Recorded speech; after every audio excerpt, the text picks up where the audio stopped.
j'ai tellement été conditionné à avoir peur de tout que je vais aller regarder les choses qui me paraissent vraiment du mauvais côté de la force.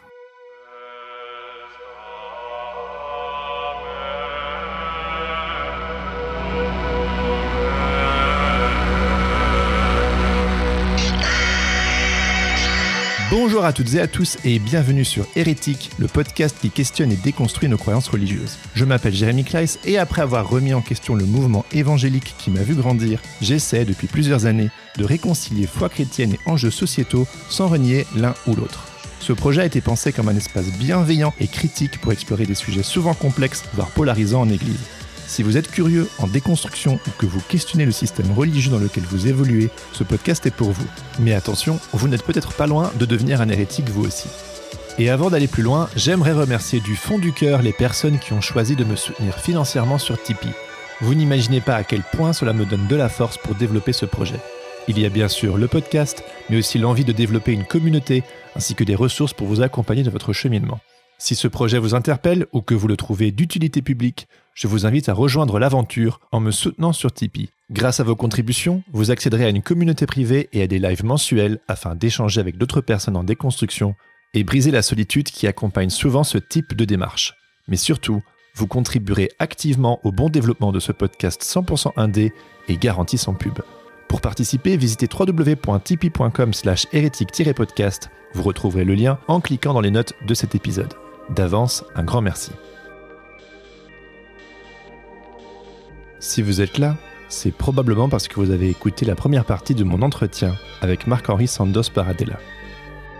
Dans l'épisode précédent, Marc-Henri nous raconte l'histoire derrière son livre Jésus toxique, surmonter l'abus spirituel et le traumatisme religieux, et comment, justement, les démasquer, ces fameux Jésus toxiques.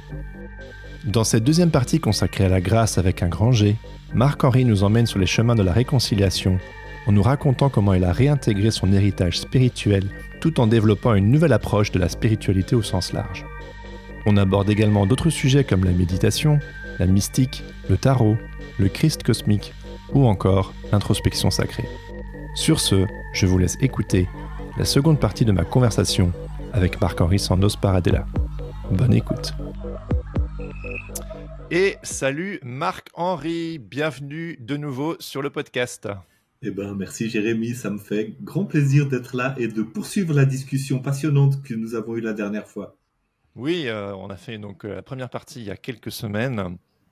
C'était très stimulant et il y avait encore plein de choses à explorer ensemble, mais c'était pertinent d'y reconsacrer un petit temps en étant bien réveillé, même si tous les deux on se l'est dit avant d'un petit peu crevé, mais c'est bien, ça met aussi une certaine couleur pour pouvoir échanger aujourd'hui, donc merci d'être là. Donc comme je te le disais juste avant, j'ai voulu faire une interview en deux parties. T'inquiète, je la refais. J'ai voulu faire une interview en deux parties parce que bien que le fait de démasquer les Jésus toxiques prenne les 3/4 de ton livre, je trouve que la seconde partie de ton livre intitulée « Et la grâce, finalement » est tout aussi subversive, et j'aime ce mot, et c'est très important à mes yeux, et qui aborde une nouvelle façon de te relier au Christ. Et c'est ça que j'avais envie d'aborder avec toi aujourd'hui. Donc, ma première question, c'est, après avoir tout balancé, finalement, qu'est-ce qui t'a donné envie de renouer avec le Christ ? D'abord, tout balancer, je pense que c'est un mot très fort. Ça me rappelle une réaction que j'avais eue d'un ancien collègue pasteur qui m'avait choqué, puis qui m'avait amené à lui répondre d'une manière assez virulente. C'est un collègue qui avait vu mon livre paru, qui m'avait écrit un petit mot très gentil, plein de bonnes intentions, en me disant combien il regrettait que j'ai balancé le bébé avec l'eau du bain. Ok, intéressant. Puis moi, je lui ai dit, mais qu'est-ce qui te permet de dire ça ? Pour lui, le bébé, c'était le Christ. Ouais. Et puis l'eau du bain, c'était toute ma remise en question. Et puis éventuellement, les dimensions qu'il pouvait peut-être reconnaître, être comme étant critiquables dans l'institution de l'Église, qu'elle soit évangélique ou autre d'ailleurs. Hein. Et puis moi, j'étais choqué parce que qu'est-ce qui permet à cet homme de dire que j'ai jeté le Christ ? J'ai jeté sa conception du Christ. J'ai jeté cette idéologie évangélique qui relie la relation au Christ avec un ensemble de règles, un ensemble d'expériences aussi très codifiées qui doivent avoir eu lieu, puis surtout l'adhésion à un certain nombre de doctrines qui sont d'abord très propres à l'Église évangélique, qui a une interprétation hyper littérale de la Bible, et puis une interprétation de la relation avec Christ qui est absolument exclusive de toute autre manière de se relier au Christ. Alors, c'est déjà exclusif en général, malgré tout, des autres églises chrétiennes, et puis c'est encore plus exclusif de toute personne qui se réclame d'une relation avec le Christ hors du cadre du christianisme. Si tu es d'accord, je continue un peu parce que c'est vraiment un sujet qui me fait un peu chauffer même. Hein. Ouais, ben c'est pour ça que je te lance là-dessus. Mais attends, mais juste pour préciser, est-ce que tu n'as pas eu un moment où, parce que je sais que ce que tu vas me décrire là, c'est un peu là où tu en étais notamment quand tu as écrit le livre, où tu en es maintenant, mais tu n'as pas eu un moment où tu t'es dit, non, moi je veux plus rien avoir à voir avec tout ça? J'ai dit, je veux plus rien avoir avec l'Église évangélique. Hein? Mais pas forcément Jésus. Pas forcément Jésus, même si bien sûr qu'il y avait quelque chose de qu'est-ce que je garde de cette relation avec Jésus. Je raconte dans Jésus toxique à un moment donné, quand j'ai commencé ma démarche de psychothérapie, dans un moment de culte personnel, j'ai eu ce sentiment très fort que Jésus était là, un peu derrière moi, puis me tapait sur l'épaule, puis me disait, mais c'est bon, vas-y mon gars, c'est le moment que tu grandisses. C'est le moment que tu arrêtes de croire que tu ne peux marcher qu'en me tenant la main. Vous savez, comme le petit garçon qui ne peut pas marcher sans tenir la main de son papa, bah, c'est formidable quand il est petit garçon, mais à un moment donné, l'adolescent, l'adulte, il devient capable de marcher tout seul, et il va peut-être même marcher sur d'autres chemins que son papa. Hein? Et j'avais cette impression d'un Christ qui voulait que je grandisse. Et puis quand j'ai quitté l'église évangélique, je ne l'ai pas vécu d'une manière aussi imagée ou mystique que la première fois, mais j'avais cette impression qu'il y avait quelque chose dans la démarche que j'accomplissais qui était soutenu par, alors maintenant je vais dire par le divin, parce que je ne veux plus mettre des mots trop précis. Et quand je dis le divin, je dis aussi le mystère, je dis aussi ce que je ne connais pas et qui est complètement autre que moi, mais qui reste en face de moi et qui m'appelle et qui m'interroge et qui m'invite et qui, entre autres, se manifeste dans la figure du Christ, tu vois. Donc, il y a vraiment quelque chose là-dedans.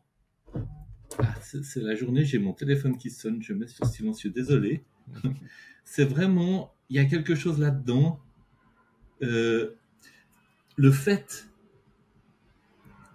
que cette position que je suis en train de décrire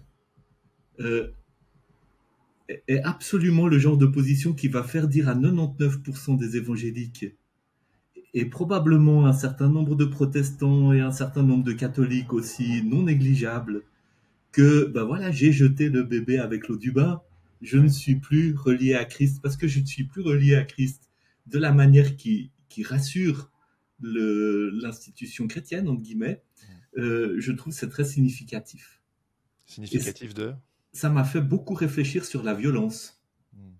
Hein, et sur la violence qui est à la racine du christianisme tel que nous le pratiquons. Et là, alors, c'est pas seulement dans les églises évangéliques, c'est dans l'ensemble du christianisme. Le christianisme, il s'est quand même construit. Il y a eu les premiers siècles, hein, jusqu'au fameux concile de Nicée-Constantinople, et puis peut-être aussi jusqu'au moment où Constantin est devenu empereur. Il y a eu ces premiers siècles où il y a eu un foisonnement de petits groupes qui se réclamaient du Christ. Oui. Et qui se réclamaient du Christ de 1000 manières différentes. Hein. Il y avait des groupes qui pensaient que le Christ venait accomplir la loi de Moïse et puis était réservé aux Juifs. Il y avait des groupes qui pensaient qui avaient une vision très mystique de cette relation avec le Christ. Il y avait des groupes où les femmes avaient une place énorme, et probablement d'ailleurs en rapport avec la figure de Marie-Madeleine, qui était probablement un personnage extrêmement important dans les premières décennies du christianisme, et qui a été vigoureusement combattu et cancellé par un autre courant du christianisme qui se réclamait plus de Pierre ou de Jacques, peut-être aussi de Paul, mais peut-être aussi qu'il y a eu un amalgame entre les deux pour récupérer une partie de ce mouvement paulinien, etc. Enfin, il y a eu tout un ensemble de mouvements différents qui se sont développés avec des théologies différentes, avec des visions de Jésus différentes, avec des visions du salut différentes, avec des compréhensions différentes de ce que Jésus était venu faire. Et ces mouvements qui, pendant un certain temps, ont été en dialogue, ont aussi été en rivalité. Ils ont même, à un moment donné, commencé à être en guerre les uns avec les autres. Et puis, il se trouve effectivement qu'à un moment donné, le christianisme a passé d'un statut minoritaire et persécuté au statut d'une religion d'État. Ouais, et puis, avec Constantin. Ouais, c'est ça, ouais. Hein, et puis, il y a eu tout un effort pour institutionnaliser. Et en fait, il y a un des courants qui avait coexisté avec toutes sortes d'autres jusque-là, qui a pris le dessus sur les autres et qui a exercé une violence sur les autres courants. Hein, et on a même des traces de ça dans les évangiles. Hein, on ne s'en rend pas suffisamment bien compte quand on lit que la Bible, tout ce que tu viens de décrire. Il faut plutôt faire des recherches historiques sur l'histoire de l'Église, etc. Mais quand on s'en réfère que à la Bible, c'est difficile de concevoir toutes ces petites rivalités. Oui, c'est difficile de le voir. Il faut vraiment faire une étude approfondie pour s'en rendre compte. Notamment parce que un livre, notamment le livre des Actes, a tenté de toutes ses forces de nier cela et de présenter une image idéalisée du christianisme primitif. Ils étaient tous un seul cœur, etc. Mais même une histoire comme la mort d'Ananias et Saphira, ou bien certaines histoires comme la manière dont Paul s'est présenté à Pierre, ou la vision de Pierre, de la nappe avec les animaux à consommer, etc., sont des échos. C'est pas dans l'Apocalypse, c'est dans les Actes. Ah, autant pour moi. Quand Pierre voit la nappe pleine d'animaux impurs et puis que l'ange lui dit tu peux y aller manger. Ah, j'étais quasi et sûr puis que il est très non, c'est dans les Actes. Il est très choqué de ça, Pierre, mais c'est d'une manière couverte et déguisée des échos, des tensions et des débats contradictoires extrêmement violents qui animaient le christianisme primitif à cette époque. Donc, cette violence, elle est déjà là. Je m'en suis même rendu compte par rapport à mon... Vous savez, Jésus toxique, il a été publié par un éditeur protestant. Et bien sûr qu'il y a cette ouverture du protestantisme à réfléchir sur la foi et puis à élargir le tableau. Mais il y a aussi cette... autant il y a une arrogance évangélique de croire qu'on est les détenteurs du salut, il y a une arrogance catholique de penser qu'on est la seule et unique église, il y a une certaine arrogance protestante aussi de bien aimer taper sur ces autres idiots, notamment les fondamentalistes. Donc ces débats et la violence qui existe à l'intérieur de ces débats, elle est toujours présente. Elle se vit plus de notre temps arme à la main, mais elle s'est quand même vécue arme à la main pendant la majeure partie de l'histoire du christianisme. Les êtres humains restent des êtres humains. Oui. Mais c'est pour ça que quand on parle de jeter le bébé avec l'eau du bain, il y a effectivement quelque chose qui est extrêmement révélateur. Et je pense que l'expérience que j'ai faite là, pour moi, elle a été révélatrice. Du coup... Non, vas-y, je t'en prie. Non, c'est tout. Elle a été révélatrice. Donc on sent que ça t'anime. En quoi, du coup, qui est Jésus pour toi aujourd'hui et en quoi, finalement, t'as pas jeté le bébé avec l'eau du bain, parce que c'est un raccourci hyper facile qu'on peut faire d'extérieur quand on s'intéresse. Vraiment, je dis d'extérieur quand on plonge pas dans ton travail. On peut avoir des sortes de warnings, de red flags quand on voit un peu passer ton travail. Et c'est pour ça que je voulais discuter avec toi, pour vraiment aller au-delà des apparences et de justement mais non, mais en fait, lui, bon, on est sur Hérétique, donc du coup, on est complètement dans le sujet, mais de ne pas aller peut-être trop vite en besogne avec les jugements, quoi. Donc, vas-y. Écoute, Je dirais que je me relie avec Jésus, c'est plus par rapport au dogme ou au texte de la Bible. Le texte de la Bible, il me donne des informations sur lui. En même temps, il y a d'autres textes qui me donnent des informations sur lui, notamment des évangiles apocryphes qui sont tout à fait dignes d'être entendus et qui font partie de ces textes qui ont été cancellés par l'Église au moment notamment du concile de Nicée puis de l'établissement du canon. Un texte, par exemple, comme l'évangile de Marie-Madeleine est un texte d'une grande beauté. Et il y a beaucoup de textes qui ont été catégorisés comme gnostiques. Et puis on dit gnostique, alors voilà, alors c'est vraiment, c'est con qui croyait qu'il fallait s'échapper de la matière. Mais en fait, cette étiquette de gnostique, elle a été attribuée après coup à des textes qui sont pleins de richesses et qui ont beaucoup de choses à nous dire. Mais bon, au-delà des textes, moi j'ai mon expérience, qu'est-ce que tu veux que je te dise? Dis-le-moi justement. J'ai mon diagnostic de cancer qui tombe, je me retrouve comme ça dans le désespoir, dans l'angoisse, dans la terreur, et mon expérience, c'est un moment de paix absolue qui m'arrive de manière absolument inattendue, dans lequel une présence à mes côtés est là pour me soutenir et n'annule absolument rien de ce que je suis en train de vivre. Je sais que ça ne va pas résoudre par miracle ce que je suis en train de vivre, mais je sais que cette présence est là. Et cette présence, elle prend la forme de Jésus. C'est une sorte de rencontre mystique? C'est une rencontre mystique. C'est une rencontre mystique. C'est cette rencontre mystique qui d'une part, m'a tenu la main et permis de passer et de traverser tout ce que j'ai vécu, et de m'en relever et d'en tirer, je dirais, le fruit que je pouvais en tirer, c'est-à-dire de grandir à travers ça au lieu d'être écrasé, de plonger dans l'amertume, le regret, la misère c'est quand même quelque chose qui a été bouleversant pour moi, magnifique. Et puis cette expérience qui m'a aussi donné comme le levier ou le point de vue à partir duquel j'ai pu reconsidérer toute mon histoire spirituelle. C'est de cette rencontre-là que Jésus Toxique est né. Et le livre. Comment ça s'est passé, du coup, cette reconnexion à ton héritage spirituel? Si tu veux, cette expérience authentique, profonde, elle m'a posé une première question. Elle m'a posé la question, mais est-ce que je suis en train de faire une rechute dans mes addictions évangéliques? Dans tes Jésus toxiques? Dans mes Jésus... à l'époque, je ne les appelais pas Jésus toxiques. Je n'étais pas conscient de tout ce qu'il y avait de toxique dans mon... Oui, d'accord. Okay. Dans mon expérience, tu vois. Donc, je pars avec cette question. Puis, cette question, finalement, de fil en aiguille, m'amène à voir les Jésus toxiques.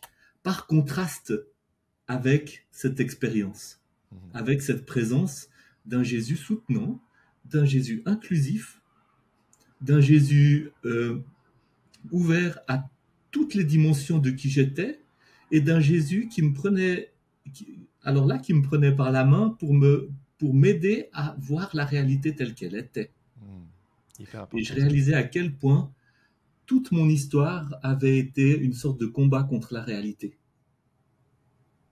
Toute mon histoire spirituelle, toute la dimension toxique de mon histoire spirituelle avait été une sorte de combat contre la réalité. Tu peux développer ça un petit peu?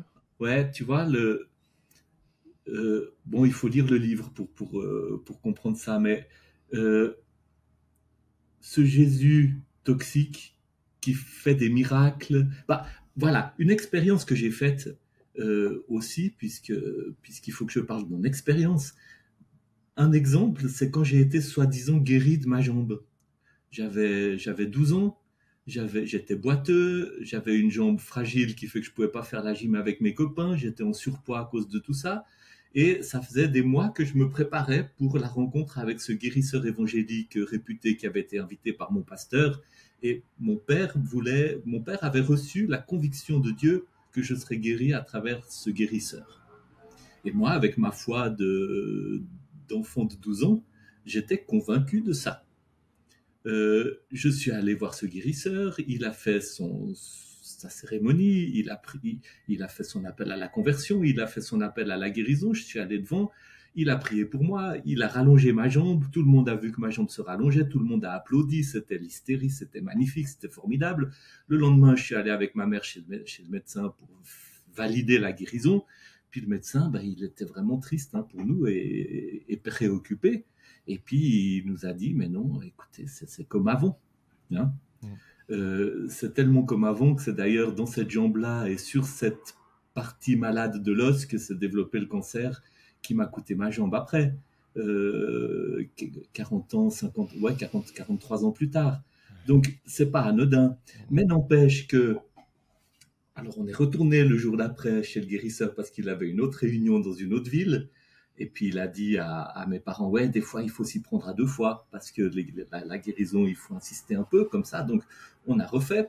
Il y a eu la même cérémonie, il y a eu le même allongement de la jambe, il y a eu la même hystérie, les applaudissements.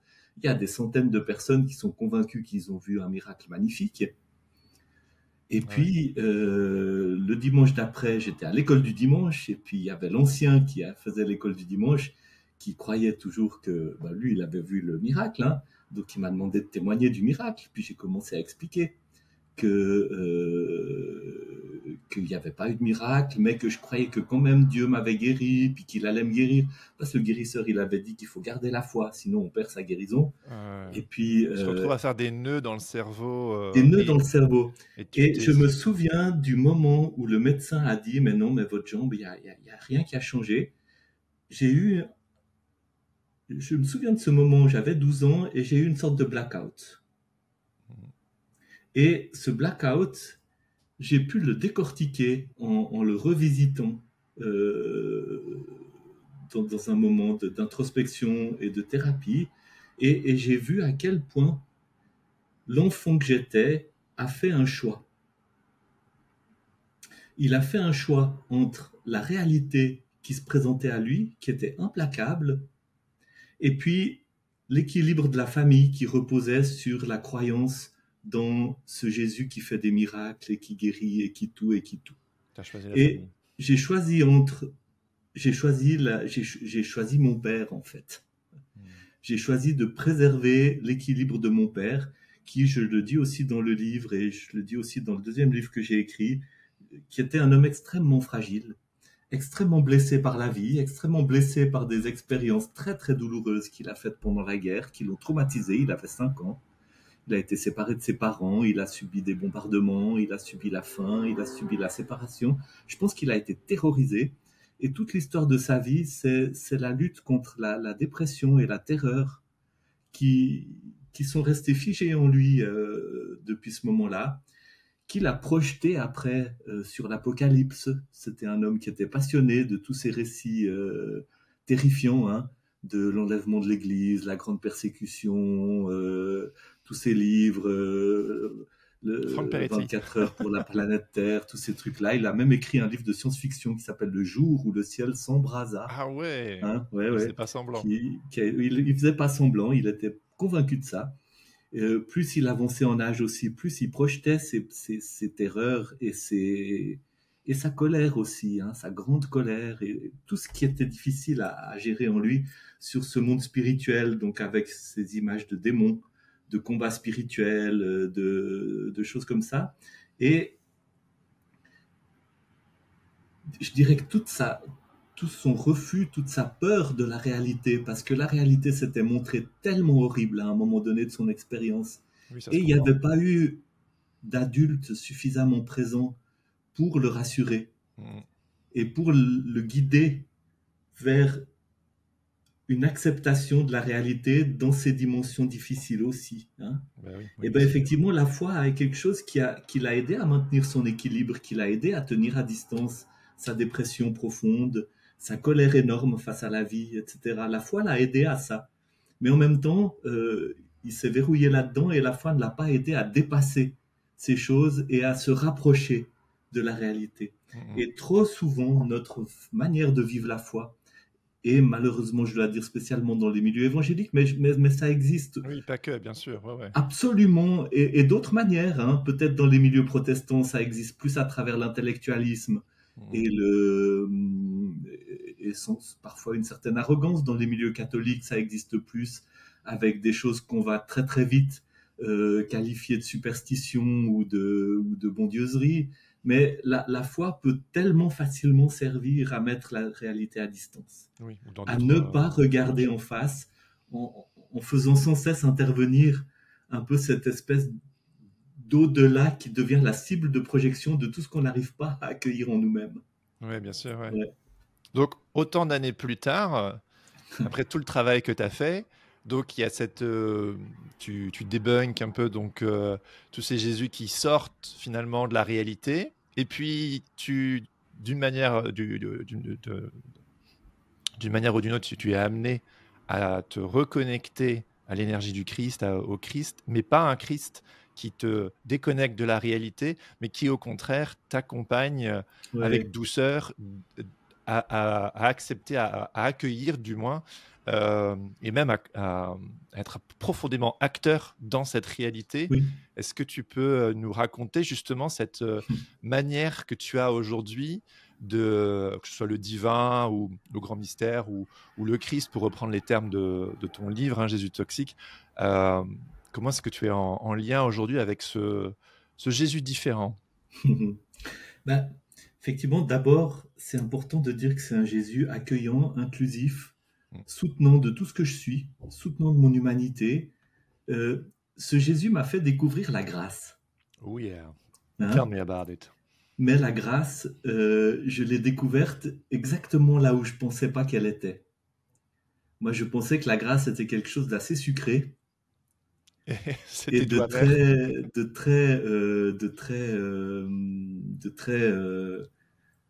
très doux. J'ai découvert la grâce comme quelque chose de très exigeant, de très fort. J'ai découvert la grâce finalement dans tous les événements de ma vie qui font que je n'ai pas réussi à tout ce qui fait que en fait ma tentative de construire ma vie autour d'une foi telle que je la vivais avec tous ces éléments toxiques, tout ce qui fait que ça n'a pas marché. Hein? J'ai découvert la grâce dans cette résistance de la réalité à ma tentative de la faire plier à finalement mes désirs, hein, mes désirs. J'ai découvert la grâce dans le fait que ça marchait pas dans mon ex-couple et que finalement la réalité se rappelait à moi, la réalité de mes blessures, la réalité de mes souffrances, la réalité de mes hontes, de mes culpabilités, de mes comportements codépendants, etc. J'ai découvert la grâce dans toute la résistance du réel, on peut dire. Et c'est ta pulsion de vie, finalement, je pense qu'il y a quelque chose de l'ordre de la pulsion de vie aussi. Mais il y a une pulsion de vie et puis il y a une pulsion du réel. Ouais. Appuie-toi sur moi, sur la réalité, quelque part. Il y a une phrase de Paul qui dit, qui parle bon, il le dit au négatif, mais on peut le mettre au positif aussi. Ils n'ont pas connu l'amour de la vérité par lequel ils auraient pu être sauvés.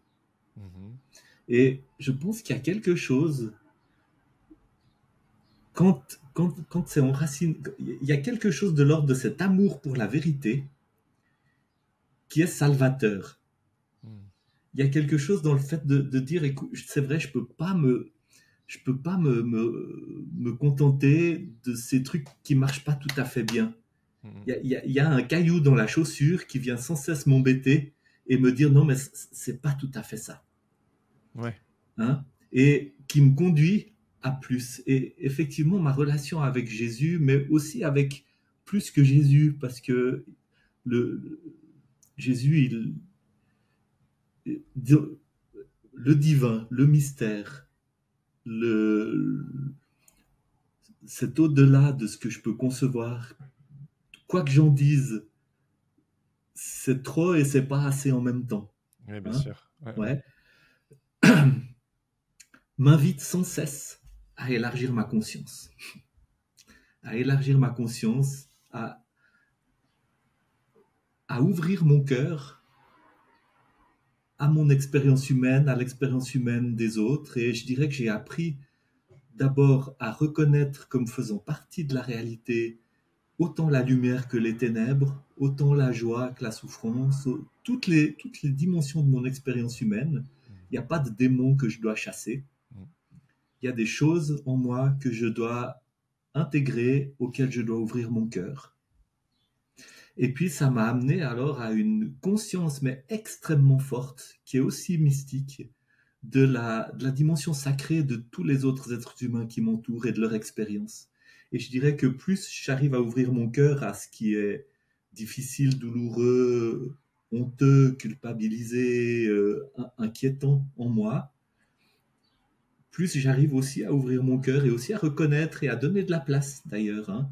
Je le vis beaucoup dans mon activité de conseiller, de thérapeute, de mentor aussi, ouvrir mon cœur à ce que l'autre vit pour donner de la place pour que la personne puisse aller dans ce chemin d'intégration, de réconciliation avec lui-même. Et de ce fait-là, d'une manière automatique avec autrui et avec le divin et le mystère.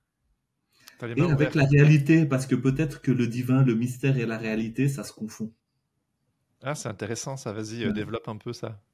La réalité, elle est toujours au-delà de ce que j'en perçois. Je perçois toujours la réalité à travers le filtre de mes idées, de mes conceptions. Bien sûr, j'ai toujours... c'est même à ça que sert le cerveau. C'est à filtrer toutes les informations qui me parviennent pour en faire quelque chose que avec lequel j'arrive à me relier. Hein? C'est pour ça que c'est très documenté, par exemple, qu'il y a des situations où il se passe des choses, puis on ne les voit même pas.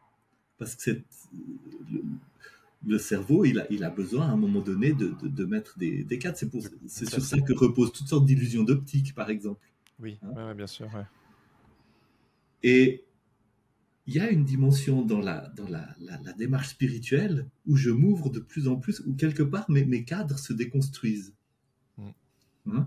C'est ce que certaines traditions ont essayé de modéliser en parlant de mort de l'ego.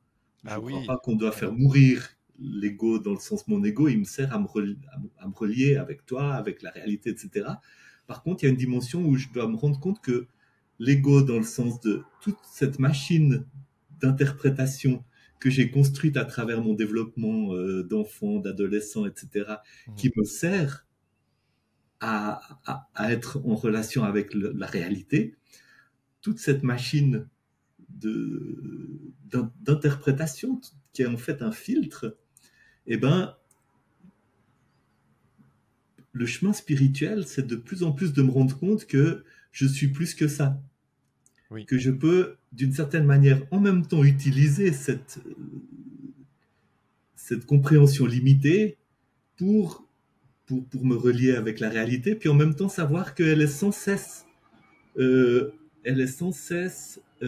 soumise au plus ample informé. Ah oui, bah oui. C'est encore une fois Paul, avec qui je ne suis pas d'accord sur tout, mais qui a quand même eu des intuitions totalement incroyables.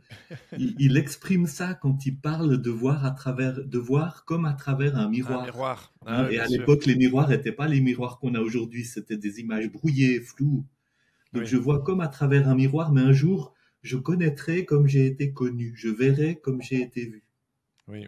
Donc il exprime là dans notre tradition, je dirais, judéo-chrétienne, des concepts que d'autres traditions ont essayé d'exprimer autrement, dans l'hindouisme, dans le bouddhisme, dans toutes les religions, il y a une réflexion autour de cette thématique, que le réel, il est au-delà. Et plus je m'ouvre au divin et au mystère, plus je m'ouvre au réel. Donc il y a quelque chose, il y a un lien entre les deux, en tout cas. Au réel et à sa multiplicité, et à sa complexité. Son mystère. Ouais. Et ce que j'entends aussi dans ce que tu me décris, c'est que tu as quitté cette posture de défense pour avoir une posture de main ouverte et d'accueil. Oui. Ah ouais, totalement. Et puis après, j'imagine que dans ce processus, il y a aussi besoin de trouver un nouveau gouvernail, c'est-à-dire que le chant, c'est quelque chose que moi j'ai vécu aussi, dans le sens où à un moment donné, je disais souvent que mon bac à sable était très petit, puis après il s'est élargi jusqu'à devenir totalement infini. Et j'ai eu, c'était il y a 1 an où pour moi Dieu était devenu un peu l'univers, tu vois, c'était devenu quelque chose de vachement vaporeux. Ouais. Et où il y a 1 an, je me suis dit, mais je crois que j'aimerais retrouver une forme de structure, mais comme ce que tu disais tout à l'heure, finalement, pas l'envie de revenir aux anciens carcans, mais Ouais. de trouver une sorte de une structure, tout en n'affirmant pas c'est la stricte vérité, c'est l'absolu, mais c'est genre de m'inscrire, et c'est en ça que je rejoins aussi ta démarche de réconciliation ou d'intégration, en tout cas, d'une forme de tradition chrétienne qui fait partie de mon histoire, de me dire, bon, je peux pas constamment juste être passé d'une extrême à l'autre, quoi. Oui. J'ai besoin d'aller revisiter mon histoire et de l'intégrer pour vivre libre. Et toi, du coup, à quoi ça a pu ressembler? Parce que c'est vrai qu'il y a d'autres personnes qui pourraient dire, oui, bon, quand on vous écoute, soudainement, on se met à tout accueillir au tout venant, et puis bien sûr. où est le cadre, quoi, tu vois? Ouais. Bah, j'ai aussi vécu ça un petit peu, je dirais, après avoir quitté ma fonction de pasteur, et puis un petit peu plus tard, d'une manière consciente, la foi évangélique. Parce que d'abord, j'ai quitté ma fonction de pasteur en pensant que je gardais ma foi, mais que je l'élargissais. Puis à un moment donné, j'ai dit non, mais cette foi évangélique, ça ne fonctionne plus. C'est allé assez vite, je dois dire. Ouais. Ça fonctionne plus pour moi. Ouais. Il y a eu quand même un certain temps où j'avais conscience d'avoir complètement perdu le nord. Ben, j'imagine.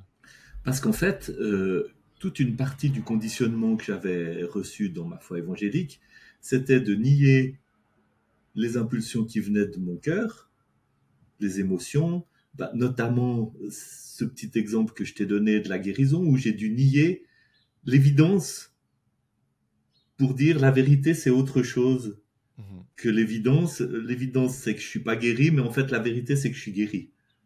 C'est chaud. Hein. C'est chaud. Ouais. Mais ça veut dire que j'ai passé 30 ans à décalibrer ma boussole intérieure. Oui. À faire de ma pratique spirituelle, c'était ne pas écouter ma boussole intérieure. Ne pas écouter mes émotions, ne pas écouter mes impulsions, ne pas écouter ce qui en moi me mettait peut-être en garde contre certaines exagérations, certaines affirmations fausses, etc., etc. Et ça a conditionné mes choix de vie, hein. Oui. Mes choix de vie, mes choix de couple, mes choix de profession, mes choix voilà, ma vie était, voilà. Donc je me retrouvais en ayant rejeté ces doctrines qui donnaient la direction à ma vie, puis en même temps, j'avais pas appris à écouter ma boussole intérieure. Oui. Hein? C'est un vrai apprentissage. Il y a eu tout un travail que j'ai dû faire qui a pris du temps de réapprendre à écouter. Alors, bien sûr, j'entends ce que tu dis par rapport au fait de s'inscrire dans une tradition. Et tous les chercheurs spirituels sérieux vont dire à un moment donné qu'on ne peut pas partir dans tous les sens, qu'il faut s'inscrire dans une tradition. Et puis, à partir de cette tradition, si possible, alors ça c'est ce que je crois moi, hein, mais si possible, vivre sa tradition de manière à être capable d'écouter les autres et d'enrichir ma tradition des perspectives et des points de vue que je récolte dans le dialogue avec autrui, qui n'est pas un dialogue pour convertir l'autre ou pour trouver les arguments qui me permettent de dire que j'ai plus raison que lui, mais qui est un dialogue pour dire « Ah ouais, voilà, moi je parle par exemple du péché, je l'aborde de cette manière-là, voilà ma tradition. » Eux, ils parlent pas du tout du péché. Mais, par exemple, ils ont cette vision que tout est illusion. Comment est-ce que leur manière d'essayer d'exprimer la condition humaine et ses limites, en parlant d'illusion plutôt que de péché, peut m'aider à enrichir ma compréhension dans ma tradition, finalement, où j'essaye d'expliquer avec ma tradition la même chose, c'est les limites de l'humanité, les limites de l'être humain dans la réalité. Comment leur conception peut m'aider à enrichir ma conception et peut-être aussi à la changer. Oui, bien sûr, Peut-être aussi à la lire autrement, peut-être aussi à redécouvrir le message notamment de la Bible à la lumière d'autres traditions. Bon, ça c'est une chose. Mais il y a une autre chose quand même, c'est Et c'est peut-être ça qui fait peur à des gens qui sont quand même dans cette démarche de dire finalement il y a une doctrine qui doit avoir plus de valeur pour me donner ma direction que ma propre boussole intérieure. Il y a quand même quelque chose qui est aussi de dire ok, moi j'ai appris à me reconnecter à ma boussole intérieure. Oui. Il y a des messages que m'envoie mon corps qui me disent c'est ok ou c'est pas ok. Il y a des messages que m'envoient mes rêves, il y a des messages que m'envoie mon intuition, il y a des messages que m'envoie mon intelligence aussi, quand j'apprends à écouter mon intelligence au-delà du tourbillon des pensées, puis que j'apprends à me connecter avec un espace de silence à l'intérieur de moi.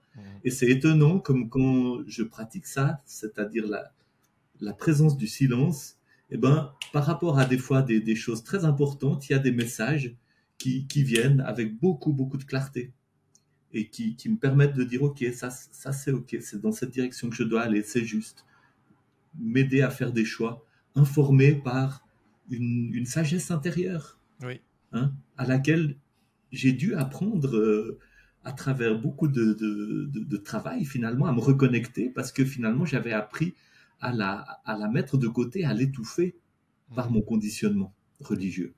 C'est là où tout ton travail autour de la méditation notamment t'a permis de te reconnecter, d'écouter, de faire silence, qui n'est pas une pratique... on peut la retrouver aussi dans la contemplation, dans la tradition chrétienne, mais c'est vrai que ce n'est pas forcément la prière, et on l'a peut-être plus vécu, en tout cas dans ce que nous on a pu connaître, comme quelque chose d'actif, là où la prière contemplative ou la méditation, en fonction de différentes traditions, c'est quelque part faire silence et... Et il y a de belles traditions de prière silencieuse et de contemplation dans la tradition chrétienne, que j'ai aussi redécouvert après avoir peut-être passé par le biais de traditions de méditation plus orientales ou laïques aussi, avec la mindfulness ou comme ça. Il y a de belles choses dans notre héritage. D'ailleurs... Et les mystiques se retrouvent un petit peu dans le même territoire, quelle que soit la religion d'où ils viennent à un moment donné. Faudrait que je plonge un petit peu plus dans les mystiques, notamment de la tradition chrétienne, parce que cet aspect méditatif, de silence, de contemplation est hyper présent chez eux. Je ne sais pas si c'est les mouvements monastiques ou je ne sais plus trop, mais en tout cas, il y a ce truc de vraiment... c'est quelque chose qu'on a peut-être un peu perdu, mais qui existe toujours, quoi. Il y a un auteur américain qui s'appelle Cynthia Bourgeault, qui est une pasteur, je ne sais plus si elle est presbytérienne ou épiscopale, je ne sais plus, mais elle a beaucoup écrit, de trucs super, mais elle a notamment toute une pratique de la prière, comment elle appelle ça ? C'est une prière contemplative. C'est une prière contemplative qui a été développée par un moine catholique, mais qui a une très très belle pratique, et puis qui a ses racines aussi dans les traditions orthodoxes. J'ai pratiqué pendant un petit temps la prière contemplative. J'ai aussi pas mal été influencé par Richard Rohr, je ne sais pas si tu connais ça. Voilà, Richard Rohr, il est taxé d'hérétique par l'Église catholique, mais c'est magnifique sa manière de voir.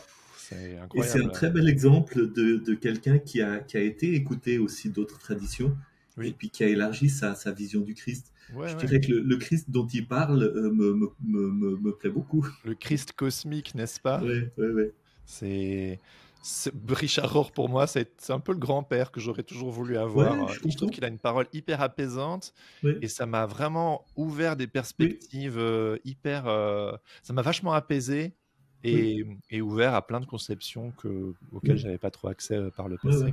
D'ailleurs, il a beaucoup d'impact aux États-Unis auprès de tout le mouvement de ces innombrables évangéliques qui quittent les églises évangéliques, les ex-évangéliques, les ex-evangelicals, tout à fait, ou ceux qui s'appellent les déconstructionnistes, parce que finalement ils donnent des outils pour réintégrer cet héritage chrétien, mais avec une ouverture nouvelle. Je trouve ça hyper intéressant, le fait, et je m'inclus dedans, le fait que énormément d'ex-evangelicals ont été attirés par notamment tout son travail, la contemplation. Ça montre bien ce besoin au final de repos, d'une spiritualité autre que de l'activisme. Oui. Mais d'ailleurs, je fais une petite pirouette là, mais c'est ce que tu développes d'ailleurs un petit peu dans le triple appel de la grâce dans ton livre. Au final, tu parles d'un appel à la réalité, donc on l'a déjà abordé,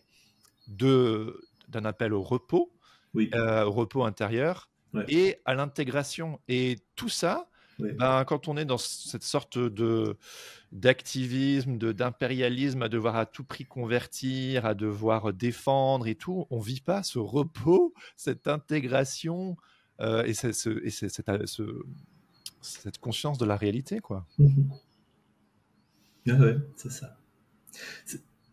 Ça me fait penser à une chose, je prends la liberté d'en parler, mais finalement, tu vois, Jésus toxique, pour moi, ça a été le livre qui m'a permis de faire le point sur un passé qui avait été extrêmement douloureux, traumatisant, puis dont j'avais besoin vraiment d'intégrer pour pouvoir le dépasser. Bah oui. Et puis, je viens de sortir un deuxième livre qui est beaucoup plus le livre dans lequel je décris tout ce processus pour me reconnecter avec mon intuition, avec ma sagesse intérieure, avec ma boussole, pour trouver beaucoup plus pour ouvrir le chemin vers l'avenir. Dans Jésus toxique, il y a déjà ça, parce que ce que tu viens de dire sur le triple appel de la grâce, etc., c'était en germe toute cette conscience, mais il me fallait à un moment donné effectivement le mettre sur papier puis le développer. Donc un petit mot du coup sur ton nouveau livre. Donc là, c'est quoi l'introspection sacrée? Je vais te lire le sous-titre. Je pense que le sous-titre, voilà, je suis tout content, c'est mon bébé. Je suis presque plus fier de ce livre que de Jésus toxique. C'est là où tu en es maintenant. Ouais, c'est ça. C'est le petit personnage qui regarde la Voie lactée pendant la nuit. C'est vraiment l'être humain devant le mystère. Et donc ça s'appelle l'introspection sacrée, parce que c'est pas seulement l'introspection d'aller regarder en soi, mais c'est l'introspection de découvrir finalement, en se tournant vers l'intérieur, la dimension sacrée de la réalité. Et elle n'est pas ailleurs, elle est là. C'est-à-dire qu'elle est en moi parce qu'elle est partout. C'est ça. Et l'intérieur et l'extérieur sont pas des catégories si définies à l'infini. Les extrêmes se rencontrent. Hein. Voilà, ça c'est mon côté mystique aussi. Hein. Mais c'est mon expérience aussi. Hein. Ouais, bien sûr. Et voilà le sous-titre: un pèlerinage intérieur pour aller à la rencontre de votre intuition et faire de votre vie une aventure spirituelle. Et je pense que c'est dans ça que le Christ m'entraîne. Hein. C'est dans un chemin de vie qui devient une occasion de sans cesse découvrir plus cette beauté d'une relation sans cesse en train d'évoluer avec le mystère, avec le divin, avec l'amour. Ouais. Et tu parles aussi... Et c'est une aventure. C'est clair. Et tu parles d'intuition, et c'est vrai que pour moi également, ça a été un apprentissage, et ça continue de l'être, mais d'apprendre à faire silence et à apprendre à s'écouter, là où on m'a beaucoup appris à me méfier de moi-même, évidemment, et de ma propre nature. Ça ne veut pas dire que je suis pas... il y a par moments des choses dans ma nature auxquelles je dois dire non en toute intelligence parce que ça ne va pas m'apporter la vie, mais c'est une chose d'apprendre à discerner, c'en est une autre de constamment tout le temps être dans la négation envers soi-même, quoi. Ouais. Il y a un petit jeu de mots que j'ai entendu 100 000 fois dans la bouche de toutes sortes de prédicateurs: le sentiment. Oh là là, c'est terrible, hein, c'est d'une tristesse au final. Le sentiment. T'as pas entendu ça dans la bouche d'un prédicateur? Non, jamais. Ah, alors... On n'a pas squatté dans les mêmes endroits, ou la même génération, je sais pas. Mais c'était l'idée que ce que tu ressens... Tu peux pas le faire confiance. Tu peux pas faire confiance, c'est ce que la Bible dit. Et pourtant, mais c'est notamment ce que tu as décrit par rapport à la réalité, c'est que moi, c'est aussi mon corps qui s'est appelé à moi pour faire toc-toc à la réalité qui s'est invitée dans mon vocal pour dire peut-être qu'il serait peut-être temps d'écouter et que le sentiment ou le corps où le mental n'est pas en train de te mentir, mais il est en train de t'envoyer des messages, en fait. Oui, oui. Et puis le senti, c'est aussi, comme tu dis, le corps, hein, les sensations physiques. Ouais. Et peut-être des fois, on s'est tellement bouché les oreilles qu'il doit parler plus fort. Hein. Absolument. Ouais. Et c'est parfois à travers justement de maladies ou d'événements dramatiques qu'on pourrait éviter si on apprenait un peu plus à s'écouter et à écouter la réalité, le grand mystère, l'autre.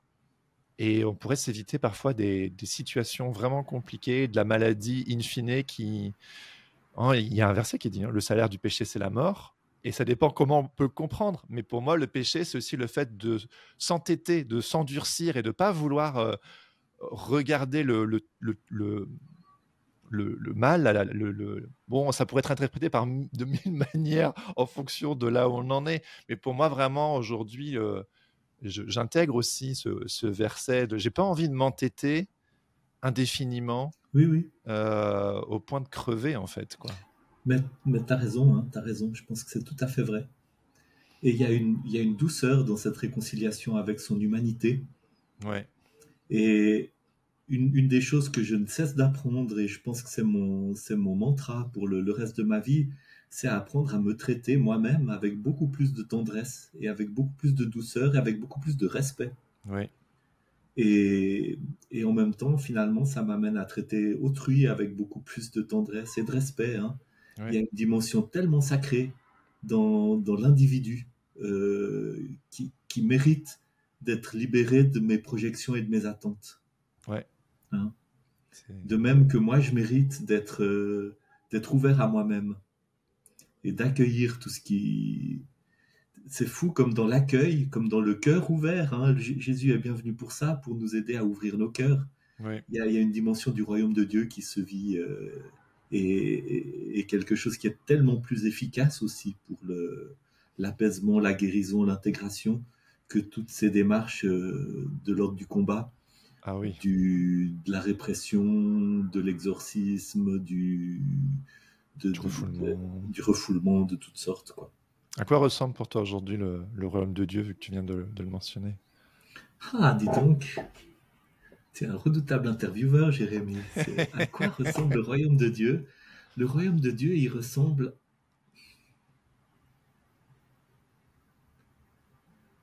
je sais pas, il ressemble à cet arbre qui est près de ma maison, sous lequel j'aime aller m'asseoir pour méditer, et où je sens que cet arbre, il est là dans sa bienveillance et il m'accueille. De la même manière que moi, j'ai appris à le regarder comme une partie de la réalité qui est d'une extrême beauté et qui manifeste quelque chose du divin. Le royaume de Dieu, il est là dans ces journées où je suis frustré, où je m'ennuie, où je suis confronté avec mon handicap, et puis où finalement mijote en moi quelque chose qui me fait aussi grandir, parce qu'il y a une part d'acceptation, d'accueil, d'ouverture, aussi à la réalité dans ce qu'elle a de frustrant, d'ennuyeux, de processus qui mettent du temps à se réaliser. Le royaume de Dieu, il est là dans les belles relations que j'ai pu construire avec mon épouse, avec mon beau-fils, avec mes enfants. Le royaume de Dieu, il est là dans cet accueil de moi-même qui fait que j'ai plus de respect pour moi que je n'en avais. Il y a plus de place dans mon cœur pour mes hontes, pour mes culpabilités, pour les difficultés que j'ai vécues. Puis tout d'un coup, dans cette place, il y a aussi mes parties lumineuses qui ont beaucoup plus de liberté pour s'exprimer, dans plus de créativité, dans la joie d'écrire, de partager ce que je vis et de voir finalement que ce que je vis de manière très individuelle recèle un potentiel de guérison pour les autres quand je le partage. Voilà, c'est tout ça le royaume de Dieu. Puis c'est aussi cette dimension d'un mystère qui se laissera jamais réduire à ce que j'en ai compris aujourd'hui, qui est toujours en train de m'entraîner plus loin. Ouais. C'est très beau ce que tu viens de dire, et ça m'amène aussi un petit peu à la dernière partie que j'avais envie d'aborder avec toi. Tu parles d'aller beaucoup plus loin, et il y a cette sorte d'éléphant dans la pièce pour qui que ce soit à bord de ton travail, ou tape Marc-Henri Sandos Parabella sur Internet. Ce podcast s'appelle pas Hérétique pour rien. Pour être tout à fait honnête avec toi, quand Jésus Toxique était sorti, j'en ai tout de suite entendu parler. Et j'avais été voir, évidemment, parce que le sujet m'intéresse trop. Et quand je suis allé voir ton site internet et ton Instagram et tout, notamment tout ce travail autour du tarot, et quand on lit ton livre, et il y a tout ce voyage que tu racontes sur les terres d'Avalon, etc., j'ai comme j'ai quand même été conditionné, hein, donc faut bien en prendre compte. J'avais une forme de méfiance quand même en me disant ok, je sais pas trop quoi, même si j'étais intrigué, et où moi-même dans mon processus de vie j'ai élargi mes horizons, mais là ça allait vraiment un peu chatouiller des sortes d'interdits, tu vois. Oui. Et puis finalement j'ai 2 amis de confiance qui m'ont dit franchement tu devrais lui donner une seconde chance, c'est vachement intéressant. Et du coup, j'ai lu le livre et j'ai trouvé ça absolument formidable. C'est pour ça que j'ai voulu t'interviewer et qu'on fait même 2 parties, parce que je trouve que c'est tellement enrichissant. Et du coup, j'ai envie de te poser un peu cette question. Qu'est-ce que tu dirais aux auditeuristes qui, en découvrant éventuellement ton travail, serait peut-être rebuté par ton approche spirituelle, ou qui dirait que tu as juste échangé une religion pour une autre et que voilà quoi. Qu'est-ce que tu dirais à ces personnes un peu crispées, un peu méfiantes de tout ça? Je sais pas très bien. Qu'est-ce que je peux je leur pouvais dire? pas ne pas en parler. Ouais, non, mais c'est important parce que en fait, ça me rend triste de devoir répondre à une question comme ça. Sorry. Non, je comprends tout à fait. Puis j'aurais été pire que toi il y a 10 ans, il y a 10 ans, tu vois. Mais ça me rend triste parce que ça me rappelle à quel point j'ai grandi, moi, de par mon éducation évangélique, dans la peur de tout ce qui pouvait venir me contaminer depuis le royaume du diable. C'est fort, hein, ces termes que tu Ouais, utilises. je suis obligé de le dire comme ça parce que c'est ça. Hein. Pourquoi est-ce qu'on a tellement peur, d'une manière ou d'une autre, de s'ouvrir à des influences qui vont quand même être... Il y a, qu'on soit évangélique ou qu'on soit protestant, dans le christianisme, il y a quand même à un moment donné ce noyau où il y a un espace de lumière qui est le royaume de Dieu, et c'est si je crois les bonnes choses, et puis à un moment donné, il y a quand même tout le reste de l'univers qui est bourré de saloperies, qui n'ont qu'une envie, c'est de venir m'entraîner dans toutes sortes d'erreurs, d'hérésies, de séduction, de tromperies, etc. Alors, moi, je crois qu'il y a de la lumière et des ténèbres, et je crois qu'on peut être séduit par des trucs qui nous font du mal. Mais je pense que la seule chose qui nous permet de nous protéger de ça, c'est d'être profondément centré, relié à soi-même, relié à son corps, relié à son intuition, et dans une démarche qui met la vérité et l'amour au centre. Ouais. Mais à partir de là, c'est vrai que moi j'ai grandi en apprenant que finalement, il y avait des influences démoniaques dans le hard rock, dans la musique pop, dans la culture, dans le tarot, dans la magie, dans l'hindouisme, dans le bouddhisme, dans l'islam, dans la culture séculaire. Je me souviens au collège que je lisais Jean-Paul Sartre et Camus, puis je trouvais ça formidable. Je me disais, mais il y a quand même quelque chose chez ces gens. Hein. Quel dommage qu'ils ne soient pas chrétiens, hein, et que comme ça, ils n'auraient pas été séduits par toutes ces pensées et ils auraient pu mettre leur brillante intelligence au service du Christ. Donc il y a une fermeture à tout ce qui n'est pas de chez nous. Alors c'est vrai que moi, quand je me suis intéressé au tarot, je vais être très honnête, j'avais décidé à un moment donné de me dire, j'ai tellement été conditionné à avoir peur de tout que je vais aller regarder les choses qui me paraissent vraiment du mauvais côté de la force. Je dis pas d'aller faire des trucs dégueulasses, des rituels sataniques. D'ailleurs, ça n'existe pas. Il n'y a que les anciens évangéliques qui sont des sataniques. Hein.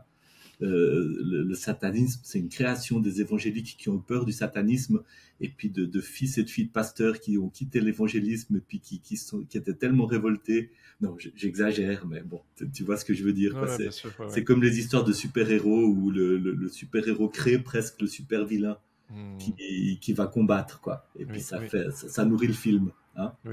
Bon, mais j'ai eu ce truc de dire, ok, j'ai tellement eu d'exemples de choses qui font peur, je vais aller voir les choses qui me font peur. Et puis le tarot, ça m'intriguait parce que je trouvais ces images assez belles, assez suggestives. Il y avait un aspect de test projectif, il y avait un aspect aussi de tradition millénaire, il y avait des choses comme ça. Moi, ce que je dirais à des gens qui sont inquiets comme ça, d'abord, si vous êtes inquiet, il n'y a pas de souci. Vous n'avez pas besoin ni de lire mes livres, ni d'écouter ce que je dis, ni de considérer que je suis quelqu'un qu'il faut écouter. Il n'y a pas de problème. Moi, si quelqu'un est intrigué, se pose des questions, puis cherche à comprendre, effectivement, peut-être qu'il faut lire mes livres et puis ouvrir un petit peu le cœur à ce que j'exprime. Et puis, ce qui m'a, moi, décidé d'une manière très claire, c'est quand même de rencontrer, dans tous les milieux que j'ai fréquentés, les mêmes dynamiques que j'ai trouvées dans les églises évangéliques. C'est-à-dire ? Je me suis beaucoup, par exemple, plongé dans le milieu du yoga. J'ai beaucoup pratiqué le yoga, mon épouse est prof de yoga. J'ai rencontré dans le milieu du yoga des gens qui étaient dans une profonde ouverture spirituelle, qui vivaient des expériences d'une grande beauté, qui m'ont énormément enrichi par ce qu'ils m'ont apporté. Et puis j'ai rencontré des gens qui utilisaient cette tradition spirituelle pour se créer des boîtes, pour s'enfermer dans quelque chose qui les rassurait. De la même manière que je pouvais voir, on voit ça dans toutes les églises, il y a des gens qui s'appuient sur cette foi pour s'ouvrir. Et puis, il y a des gens qui s'appuient sur cette foi pour se fermer. Le problème, c'est qu'à un moment donné, les deux peuvent coexister. Mais j'ai vu ça dans le milieu du yoga. Ensuite, un peu par hasard, j'ai commencé à fréquenter des gens qui étaient dans des religions. Le yoga, c'est beaucoup de gens qui se rattachent à l'hindouisme ou au bouddhisme. Et puis, j'ai découvert dans ces traditions de belles choses qui m'ont enrichi, qui m'ont parlé. Et puis, d'autres choses qu'effectivement, je trouve tout à fait critiquables. Puis ensuite, j'ai rencontré des sorcières. Puis tout d'un coup, là, c'était le monde des choses interdites. Ah oui, puis j'ai découvert que dans ce milieu, contrairement à mes idées reçues, il y avait aussi beaucoup de chercheurs spirituels extrêmement sincères, puis qui prenaient dans cette tradition-là des éléments qui tout d'un coup me parlaient, m'enrichissaient. J'ai découvert que je ne pouvais pas me permettre de juger ces gens comme j'aurais eu tendance à le faire autrement. J'ai aussi découvert dans les récits, et notamment les récits de traumatisme, notamment de traumatisme vécu au contact de la foi chrétienne chez ces gens, pourquoi finalement à un moment donné il y avait eu un mouvement de révolte et de tourner radicalement le dos à la foi chrétienne pour embrasser des foi qui n'avaient plus rien à voir, mais finalement dans lesquelles ils retrouvaient des fondamentalisme éléments. Non, alors bien sûr des fondamentalismes, mais aussi des gens qui vivaient des choses que je trouvais éminemment respectables et dignes d'être écoutées, tu vois. Et puis après, effectivement, le tarot, en le pratiquant un peu, c'est une démarche qui m'a aidé dans ma propre démarche d'introspection. Alors c'est vrai que je vis pas le tarot dans une perspective comme d'autres le font, divinatoire, hein, tirer les cartes pour prédire l'avenir. Ça, je pense que ça peut être extrêmement enfermant puis extrêmement toxique, en tout cas selon comment c'est vécu. Pour moi, le tarot est plus une sorte de manière de me relier par l'intermédiaire un peu des synchronicités, des images, des symboles qui se passent quand je tire quelques cartes avec mon monde intérieur. Mais c'est pas je ne suis pas un évangéliste ni du tarot, ni de quoi que ce soit. Est-ce que finalement, ce serait un peu comme peut-être méditer sur un verset qui nous inspire, et puis méditer sur une image, une carte, ça aussi nous fait réfléchir? J'y connais rien, hein, je me permets. Oui, mais il y a tout à fait ça. Il y a tout à fait ça. Peut-être, si tu vas sur mon site, j'ai écrit un article où je parle le tarot, c'est une création qui s'est élaborée sur des siècles. Personne ne sait exactement d'où ça vient. Il y a des images comme ça qui font appel à toutes sortes de symbolismes qui sont très enracinés dans l'histoire symbolique et spirituelle de l'humanité. Et ça s'est agrégé petit à petit. Il y a des gens qui l'ont mis en forme. Il y a des différentes traditions qui se sont rencontrées, qui se sont conjuguées pour créer le jeu de tarot tel qu'on l'a aujourd'hui. Hein. Dans ce sens-là, je pense que le tarot, c'est une expression de l'inconscient collectif de l'humanité, d'une certaine manière. C'est aussi comme ça que Jung le concevait. Si tu prends les mêmes mots puis que tu les appliques à la Bible, tu peux dire un peu la même chose.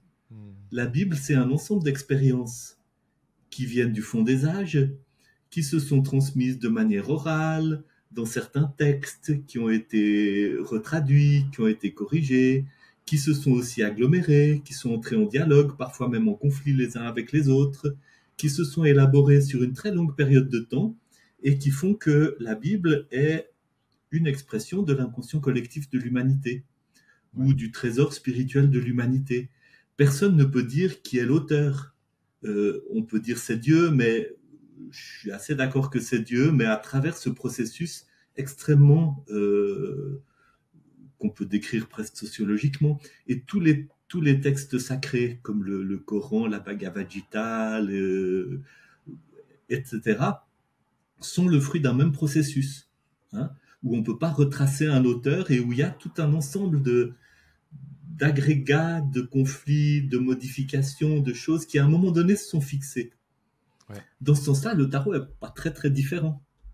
La seule différence, c'est qu'il est fait d'images au lieu d'être fait de textes. Ouais. Ouais, et puis bah voilà, tu lis la Bible, tu te confrontes aussi à un miroir qui te parle de toi, de ton monde intérieur, et puis qui te dit peut-être quelque chose de très très différent que l'auteur qui a écrit le texte a voulu dire. Parce que tu le lis avec le moment où tu lis la situation, avec ton expérience actuelle, peut-être dans l'ignorance, hein, ou à contresens du contexte historique dans lequel le texte a été écrit, et ainsi de suite. Hein. Il faut avoir cette honnêteté de le reconnaître. Donc c'est vrai que pour moi, à un moment donné, c'est plus si différent. Ouais. C'est effectivement quelque chose qui fait partie de ma pratique spirituelle et de mon chemin. Et puis que faites-en ce que vous voulez. Hein. Je veux dire, moi, j'ai rien à vendre, quoi. Ouais, non, mais merci. C'est-à-dire, si j'ai des choses à vendre, je donne des cours de tarot, je donne des cours de méditation, je vends mes livres. J'ai d'ailleurs des pasteurs évangéliques qui me l'ont éminemment reproché. Bon, bah, eux, ils vendent aussi leur salade et puis ils se font payer assez cher avec la dîme, finalement, hein, même si c'est un peu, la dîme, on la donne à Dieu. Quand même, au bout, il y a le salaire du pasteur, quoi. Je veux dire, voilà. Mais j'ai rien à évangéliser quelqu'un. Oui. Ouais, bien sûr, ouais. Merci d'avoir abordé avec autant de franchise cette partie-là. Je sais que c'est la partie qui va faire... on va peut-être perdre quelques auditeuristes, mais mais c'est moi qui parle, c'est pas toi. Hein. Toi, tu m'as juste donné la parole. Ouais. Mais je vais être respectueux de ton temps. J'ai une toute dernière question pour conclure, si tu le veux bien, qui, pour moi, pourrait vraiment wrap up un peu tout ce qu'on s'est dit. Qu'est-ce qui caractérise, selon toi, une spiritualité saine, capable de répondre aux défis et aux besoins particuliers des individus et de la société? Je reprends tes mots, hein, évidemment, mais comment tu le caractérises? Je pourrais lire les dernières pages de Jésus toxique. Non, sur spontané. Mais je pense qu'il y a surtout cette dimension. Est-ce que ça m'aide à ouvrir mon cœur? Est-ce que ça m'aide à ouvrir mon cœur? ouvrir mon cœur à moi-même, ouvrir mon cœur aux autres, ouvrir mon cœur à la réalité, et puis ouvrir mon cœur à ce qui vient me remettre en question. Est-ce que ça m'aide à ouvrir mon cœur? Est-ce que ça m'aide à mieux prendre soin de moi et des autres? Est-ce que ça m'aide à me relier à la réalité d'une manière plus adéquate? Est-ce que ça m'aide à élargir ma conscience aussi? Parce qu'ouvrir son cœur, c'est aussi élargir sa conscience. Est-ce que je pense qu'une spiritualité saine doit avoir quelque chose de dérangeant à un moment donné? C'est bon ça. Elle doit m'empêcher de m'installer dans une... J'allais dire, elle doit m'empêcher de m'installer dans un confort.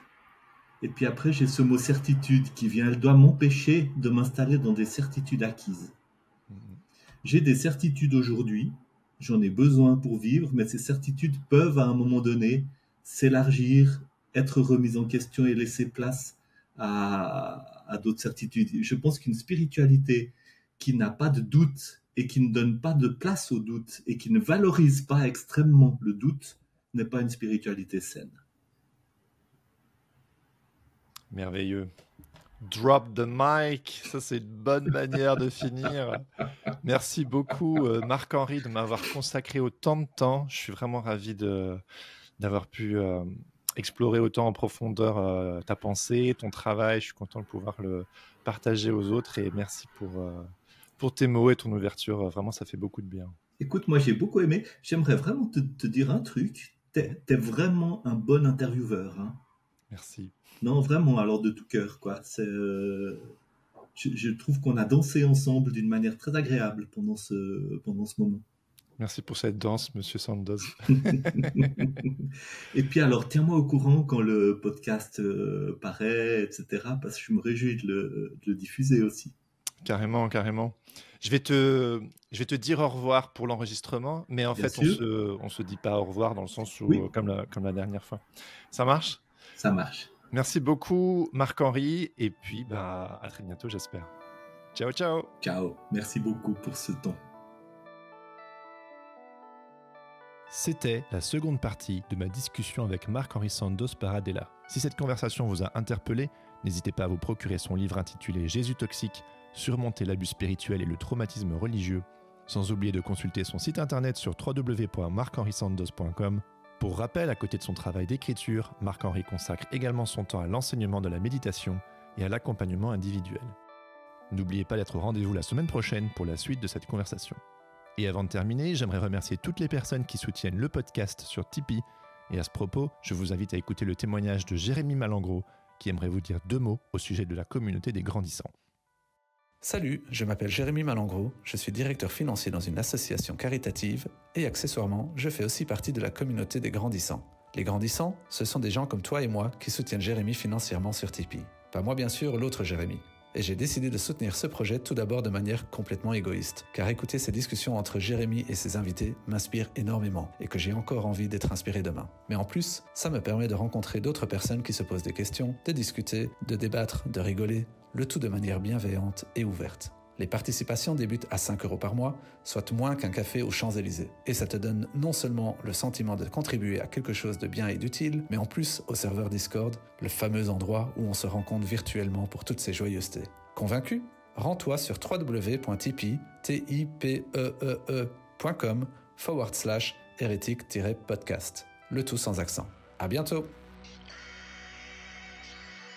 Si cet épisode vous a plu, n'hésitez pas à le partager avec vos amis, à mettre 5 étoiles sur Apple Podcast ou à laisser un commentaire sur Spotify. Ça aide le podcast à monter dans les charts et sur les plateformes, permettant ainsi de faire rayonner le projet encore plus. Vous pouvez également m'écrire pour me faire part de vos retours ou me faire des suggestions d'invités à bonjour@hérétique-podcast.com. Et enfin, pour toujours plus de bonus, je vous invite à me suivre sur Instagram @hérétique-podcast et surtout à vous abonner à ma newsletter.